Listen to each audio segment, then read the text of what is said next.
Nació en Apontenova, en Lugo, hace 63 años, es viudo, tiene un hijo y 2 nietos, es licenciado en Geografía e Historia y doctor por la Universidad de Santiago de Compostela, profesor de Historia desde el año 1974, en el 76 y en el 77 estuvo en Italia preparando su tesis que versó sobre la miniatura medieval en Galicia. Entre el 93 y 2005 fue director xeral de Patrimonio de la Xunta, 12 años en ese puesto. Luego volvió a impartir clase en la Facultad Compostelana de Historia, en la que sigue en la actualidad. Don Ángel Sicart, muy buenas noches. Buenas noches. Y bienvenido. Bueno, desde el domingo, por la mañana concretamente, el Códice Calixtino ya reposa en donde tenía que reposar, en su sitio, en la Catedral de Santiago, un año después de su robo. Antes de nada, como historiador y como gallego, supongo que esto habrá supuesto una satisfacción importante, ¿no?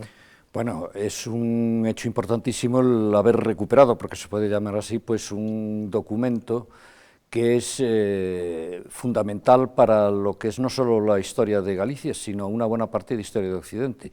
No olvidemos que en él se sustentan muchos argumentos que justifican aquello que siempre se dice, que Santiago, con Jerusalén y Roma, era el punto de peregrinación inevitable, entonces en la Edad Media.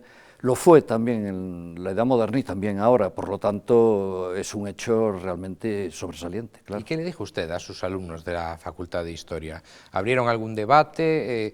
¿Manifestaron ellos su alegría también por la recuperación? Porque claro, son proyectos de historiadores, ¿no? Sí, efectivamente, sobre todo se reabre un poco lo que, o se reinician preguntas sobre lo que es y sobre lo que significa el Códice Calixtino, ¿no?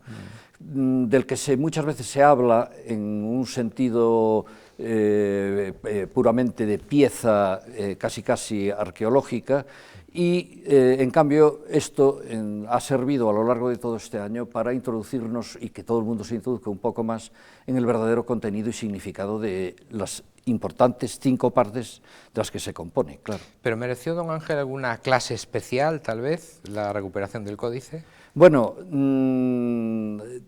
al menos sí supuso un comentario especial, porque lo cierto es que todo el mundo suponía que podría estar cerca, y de hecho lo estaba, y se especuló tanto que casi solo por la especulación se podrían crear pues 4 o 5 novelas. Al final, bueno, quedó casi como un sainete, ¿no? Aunque lo cierto es que habría que esperar, o hay que esperar, a otros resultados, porque creo que la cuestión es bastante más compleja, pero bueno, ya no entra dentro del ámbito que a nosotros nos puede interesar, sino ya es una cuestión puramente policial y judicial, ¿no? En lo literario sería algo valle-inclanesco, ¿no? Sin lugar a dudas, sí. Es algo increíble porque el códice estaba en un lugar que se había adecuado perfectamente para contener el archivo de la catedral, y dentro del archivo de la catedral a su vez había una estancia protegida, una estancia con todos los elementos para evitar sucesos, incluso de incendio, etcétera. Y, sin embargo, bueno, una ingenuidad o un despiste, sí, o, en fin, aquello que dijo, que creo que lo ha resumido un oficial de la policía hace unos días, ¿no? Es como tener un coche blindado y dejas las ventanillas bajas, ¿no? Bueno, pues básicamente pues se puede definir así, sí. En su tesis doctoral usted estudió también el Códice Calixtino, pero desde el punto de vista pictórico, ¿no? Sí. ¿Cómo son esos dibujos? ¿Qué importancia tienen? Vamos a ver, hay que reconocer que el Códice Calixtino es infinitamente más importante por lo que a los textos se refiere que a las pinturas que les acompañan. Hay toda una serie de miniaturas que representan iniciales que abren los capítulos. Hay una muy especial con la figura de Santiago, casi como un Cristo bendiciendo. Y después hay un capítulo también importante dedicado a Carlomagno, la supuesta liberación de Santiago por Carlomagno, algo que no tiene absolutamente nada que ver, y que además ese libro supuso pues, polémica a lo largo de toda la historia, no deja de ser curioso, porque además el Códice Calistino ha sufrido a lo largo de la historia cicatrices múltiples.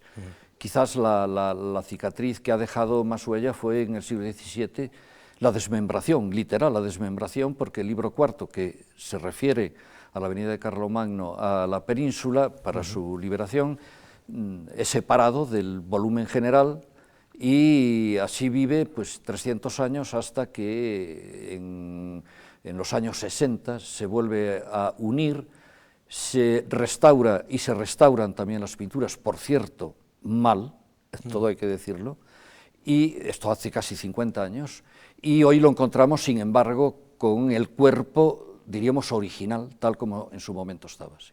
¿Y las pinturas ya bien restauradas?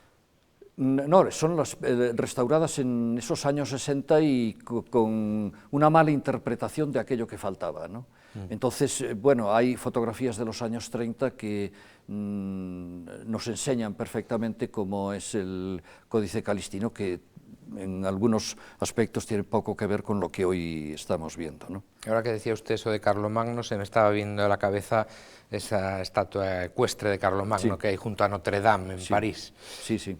En cualquier caso, este libro está envuelto en un misterio, casi desde un principio, ¿no? Vamos a ver, este es un libro clave, no solo para entender Santiago, la ciudad de Santiago, la iglesia compostelana o, diríamos, todo el fenómeno de Santiago y la peregrinación, sino que es un libro que a través de sus diferentes capítulos nos va llevando poco a poco a lo que representaba Santiago y la figura de Santiago en la Edad Media, ¿no?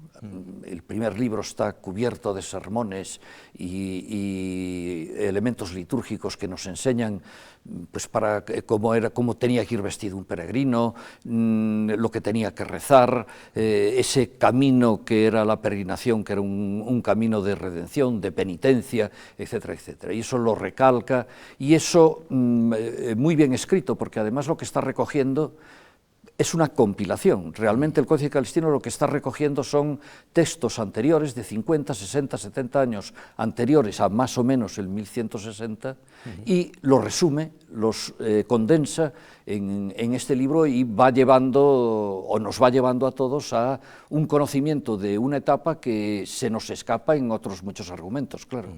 Es un incunable de mediados del siglo XII, pero explíquele usted a la gente qué es eso de un incunable. Bueno, ¿qué es? El incunable habría que retrasarlo más, habría que retrasar los primeros tiempos de la imprenta, pero sí es un manuscrito, es un códice escrito a mano, obviamente, y pintado en aquellos lugares que entendía el que lo copió, debía de resaltar las partes más esenciales y debía de representar o ser como un pequeño tesoro dentro de la catedral.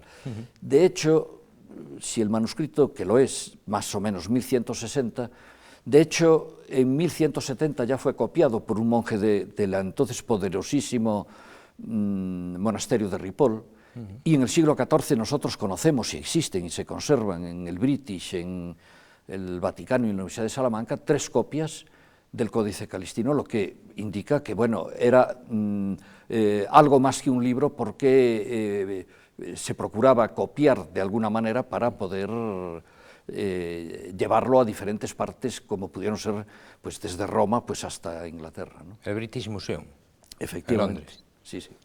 Y el códice incluye en su parte final 22 obras musicales, creo que la primera polifonía europea, parece que por lo tanto tiene también un enorme valor desde el punto de vista musical. Bueno, es también importantísimo. Hace ya bastantes años el padre Calo hizo un estudio exhaustivo del Códice Calistino y ha demostrado efectivamente que es un documento único para poder aportar esas primeras manifestaciones de lo que es un pautado, etcétera, etcétera, etcétera, ¿no?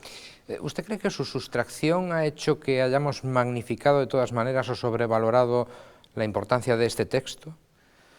Bueno... ¿O lo hemos descubierto? existía, pero yo creo que en cierta medida se ha redescubierto. Lo que sucede es que ahora todos opinamos y claro, todos queremos buscar una justificación del por qué lo han robado, que queremos buscar pues una solución que hay que hacer para que no los vuelvan a robar, etcétera, etcétera. Bueno, que si hay que guardarlo bajo 7 llaves. Yo creo que, sinceramente, yo creo que tendría que estar expuesto. Probablemente si lo estuviera en una vitrina con seguridad, no lo hubiesen robado. Eso ha dicho el arzobispo de Santiago, que en COPE Galicia anunció hace días que su intención es esa, exponerlo. Luego el director del Museo de la Catedral, Ramón Izquierdo, que también estuvo en su momento en nuestro espacio, además con un facsímil del códice cuando se produjo el robo, matizó en qué condiciones debería exponerse, y probablemente una urna blindada en una sala adecuada para ello. Sí, es que fue el Códice Calistino, pero hay que introducirlo en su contexto, pero la catedral guarda otros tesoros que podríamos decir que son tan importantes en otro contexto como el Códice Calistino. Están ahí, están expuestos. Y bueno, creo que no hay que hurtar un elemento tan importante para Santiago como el Códice Calistino de su visión. De hecho, bueno, el Museo del Prado, todos los que son los museos están exponiendo los originales, y bueno, es cuestión de seguridad y nada más, ¿no? Bueno, pero ¿cree usted que al final de toda esta historia del robo del códice tan novelesca, por otra parte, como comentábamos antes, puede acabar siendo, en cierto modo, algo positivo? Porque desde el punto de vista de la curiosidad del común de los ciudadanos, muchos van a querer acercarse a verlo, claro. Yo creo que es positivo porque es la curiosidad. Probablemente en su momento han oído hablar de él, pero ahora quieren verlo, ¿no? Es ese morbo de haber sido robado, haber sido recuperado, etcétera, etcétera. Entonces, claro, eso va a llamar la atención y va a atraer a la gente y para muchos descubrirlo, ¿no? Porque habían oído hablar, bueno, una referencia, un manuscrito, algo antiguo, algo... Pero ahora se ha subrayado el valor, claro, por un hecho absolutamente desgraciado, pero se ha subrayado, claro. ¿Desde cuándo era conocido el códice? Es decir, por ejemplo, en la Edad Media ya era un libro... Desde el primer momento. ¿De conocimiento general, sí? Desde el primer momento. Probablemente ya a finales del siglo XII, muy pocos años después de estar en la Iglesia compostelana, ya llamó la atención. Y desde un primer momento se hicieron copias, unas veces parciales, otras veces totales, porque en aquellos momentos el fenómeno de la peregrinación era ya un fenómeno absolutamente desarrollado, era ya mayor de edad, absolutamente mayor de edad, y era un punto de atracción a copistas para trasladarlos a otros centros, como decía antes, el monasterio de Ripoll. Románico. Románico. Catalán. Sí. Efectivamente. Usted es un profundo conocedor de la Catedral de Santiago y hacía referencia hace un instante a otras joyas de gran valor patrimonial, histórico, que tiene la SEO compostelana. ¿A cuáles se refiere, por ejemplo? ¿Cuáles se le vienen a la cabeza? Siguiendo el argumento de los manuscritos, bueno, pues hay el Tumbo A, que es un libro, un códice que no tiene nada que ver con el Códice Calistino, pero sí con la Iglesia compostelana, porque recoge aquellos privilegios y donaciones de los monarcas con unas miniaturas extraordinarias, precisamente de los monarcas, y que alcanza desde 1129 en adelante. Ese es un ejemplo. Otro ejemplo puede ser el libro de horas del siglo XV, llamado del canónigo Miranda. Por cierto, uno de esos ejemplares del libro de horas también fue sustraído por el mismo... Sí, no era... Manuel Fernández Castiñeira. Sí, no era este, pero sí, era... yo creo que había, vamos, por lo que he leído, había sobre todo facsímiles, ¿no? Entonces, no sé, algo que le debía de llamar la atención y se llevó pues un original y tenía copias, ¿no? de otros libros, ¿no? Ya ha hecho usted referencia de soslayo, pero ¿usted cree que están suficientemente bien custodiados esos bienes de la Catedral de Santiago? Bueno, siempre que se siga un protocolo, sin duda. Es decir, el Museo de la Catedral tiene piezas extraordinarias, dirigido por Ramón Izquierdo, muy bien dirigido por Ramón Izquierdo, con un inventario y una protección, y bueno, pues nunca ha pasado nada, ni en el Tesoro nunca ha pasado nada. Lo que sucede es que aquí se ha bajado la guardia, porque argumentos había los suficientes desde un punto de vista de seguridad, perdón, para que el manuscrito estuviese bien custodiado, ¿no? Desgraciadamente son muy comunes los robos en iglesias, en parroquias cuyo templo está un poco aislado, en ocasiones no tan aislado, pero hemos visto cientos de noticias en los últimos años. ¿Usted cómo cree que se puede evitar? Porque naturalmente es complicado instalar cámaras de vídeo o poner alarmas en todas las iglesias de Galicia, que son muchísimas. No hablemos del románico, claro. Ya. Perdón. Nada. Es que debe ser la sequedad. Es Me he que quedado sin voz. El clima no nos acompaña mucho, la verdad. Sí. Estos días de este pseudo verano que Estos tenemos, cambios de temperatura. Sí. Vamos a ver, ahora ha salido con motivo de este suceso, si no había una suficiente protección, etcétera, etcétera.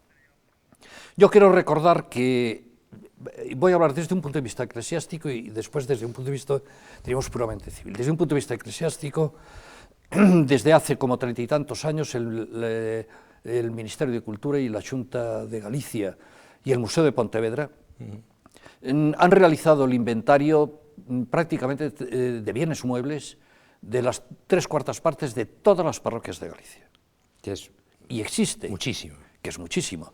Toda la provincia de Pontevedra, toda la provincia de Orense, todo el norte de Lugo y todo lo que es la diócesis de Astorga en Orense. Y está todo custodiado, sabemos exactamente lo que hay. De la misma manera que de la documentación que hay en las iglesias, hubo y lo hay todavía, un deseo, también en este caso por parte de la Iglesia, de recuperar los libros y llevarlos a los archivos diocesanos. Inventariar, en definitiva. Exactamente, y estar allí custodiados. El ejemplo lo tenemos en probablemente uno de los mejores archivos, en todos los sentidos, diocesanos de España, que es el archivo de Santiago, el que se encuentra en San Martín Pinario. Pero después hay otra parte. Hay que pensar que hay una policía dedicada solamente a perseguir delitos contra el patrimonio. Eso le iba a decir, que desde luego la labor de la brigada patrimonial, tanto de la policía como de la Guardia Civil, es muy importante también. Importantísima. Y sofisticada, podríamos decir. Naturalmente. ¿No? Además, son profesionales muy especializados, pero a todo eso hay que añadir que tenemos también una fiscalía, con un fiscal al frente, contra los delitos del patrimonio, lo cual eso también es importantísimo. Además de, bueno, esa preocupación que se ha visto ahora y ese volcarse, ¿no?, con el caso por parte del juzgado, ¿no? Y todo eso unido lo que hace es subrayar un hecho para todos aquellos que de alguna manera procuren o estén pensando lo que no deben pensar, porque hay elementos suficientes para poderlos perseguir. Pero también es verdad, y todo hay que decirlo, creo que sería importante seguir el protocolo que la propia Fiscalía ha puesto en marcha, y creo también que es importante tomar medidas, pero tomar medidas a veces tan simples como asegurar las puertas de las iglesias y las ventanas de las iglesias, lo cual es bastante sencillo, y tomar medidas también por parte de los fieles, un poco de vigilancia, porque ya no estamos como hace 30 o 40 años en cada parroquia un cura, que se hacía un poco también de vigilante. Entonces hay que unirnos un poco todos y ser un poco también vigilantes, ¿no? ¿Quién compra, don Ángel, esas obras históricas robadas? Bueno, hay un mercado subterráneo muy importante y mercado de compra y venta. Vamos, cada 2 por 3 la unidad de delitos contra el patrimonio pues está deteniendo, sobre todo delitos contra el patrimonio arqueológico. La utilización de detectores de metales en yacimientos arqueológicos para hacer un agujero literal y recuperar piezas y demás que después se venden en ese mercado mercado subterráneo, es probablemente es en donde más trabajo tiene precisamente esta unidad. ¿Pero estamos hablando de mercados internacionales o de aquí? Internacionales, de aquí e internacionales. Como hemos dicho, usted fue durante nada más ni nada menos que 12 años, hasta 2005, director xeral de Patrimonio de la Xunta. Bueno, primero, ¿cómo se hace para sobrevivir en un puesto político 12 años? Porque creo que era usted de los más longevos del gobierno gallego. Bueno, no sé, quizás respirar profundamente. No, son las circunstancias, vamos, no es ningún mérito, sino que, bueno, se fueron estableciendo toda una serie de etapas. Entonces fue el momento que se crea la ley del patrimonio histórico, del patrimonio cultural de Galicia, una de las primeras que se había hecho. Entonces había que ponerla en marcha. Bueno, hoy ya anciana, hoy necesita una revisión, porque han pasado 17 años, me parece, sobre ella, y necesita, pues claro, necesitan cambios, necesita actualización, sin lugar a dudas. ¿Pero qué es lo más importante que recuerda de esa etapa? ¿Esa ley? Sobre todo la restauración que se hicieron de diferentes monumentos. La Catedral de Santiago en el año 97 y 98, que fue un primer momento en que se aborda la Catedral de Santiago como un todo. Luego se continuó trabajando y se continúa haciendo de forma excelente, es decir, pero fue ese primer momento. La intervención en determinados monasterios también, eso fue importante, así como la isla de San Simón, en Redondela, que fue la recuperación de una arquitectura contemporánea, pero con un especial significado, ¿no? Entonces, incluso por la ubicación, ¿no? Claro, por la ubicación y sobre todo para dar un uso, una utilidad y la recuperación de unos espacios muy interesantes, ¿no? Entonces, bueno, ese fue, además de otras cuestiones, ¿no? El haber iniciado los parques arqueológicos, por ejemplo, ¿no? Ahora vemos el éxito que está teniendo el de Campo Lameiro, por ejemplo, claro, con sus famosos petroglifos. Efectivamente, sí. ¿Y qué le parece? Estás obligada cuando hablamos con alguien del mundo de la cultura y especialista en nuestro patrimonio, ¿qué le parece el proyecto de la Ciudad de la Cultura de Galicia? Bueno, yo creo que se ha convertido en bandera de polémica de forma absolutamente innecesaria. Eso fue una decisión política que se tomó en su momento y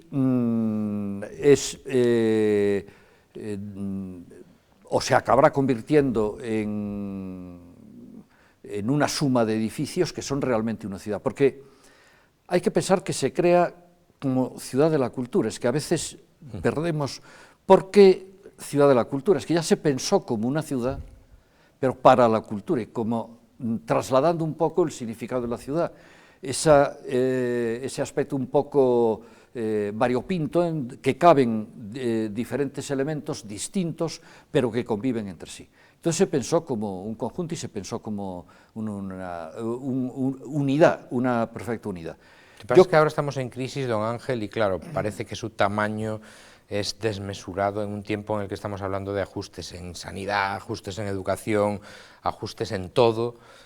La gente puede pensar que la obra mereció una inversión desmesurada también, ¿no? Bueno, yo creo que se ha actuado, para los tiempos que tenemos, se ha actuado muy correctamente, es decir, se ha puesto el freno a una serie de edificios y bueno, los dejamos ahí, el tiempo los irá terminando y se está dando actividad y hay actividad en lo que es la Ciudad de la Cultura en unos momentos complicados y de crisis. Por lo tanto, la Ciudad de la Cultura, que además como arquitectura se va a convertir en un referente, eso no hay lugar a dudas. Es decir, ¿Usted cree que va a ser un éxito al final? Sin lugar a dudas, sin lugar a dudas. Lo que sucede es que no debemos de caer en ese aldeanismo, lo mío es lo mejor, porque no vino aquí y yo tengo y dejo de tener. No, cada uno tiene lo que tiene y no pasa absolutamente nada. Es decir, la Ciudad de la Cultura nació además con contenido, porque lo había y lo hay, y nació con contenido.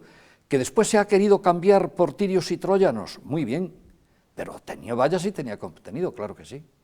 Don Ángel Sicart, gracias por haber estado con nosotros, por esclarecer varias cuestiones sobre la importancia que tiene sobre todo el Códice de Santiago, el Códice Calixtino, que ya está en la Catedral de Santiago desde el pasado domingo. Hasta una próxima ocasión. Muy buenas noches. Buenas noches. Y ustedes saben que tienen una cita con nosotros aquí en Nove Acción, en Popular Televisión Galicia, eso de las 9:30 de lunes a jueves. Que pasen una feliz jornada, lo que queda de ella.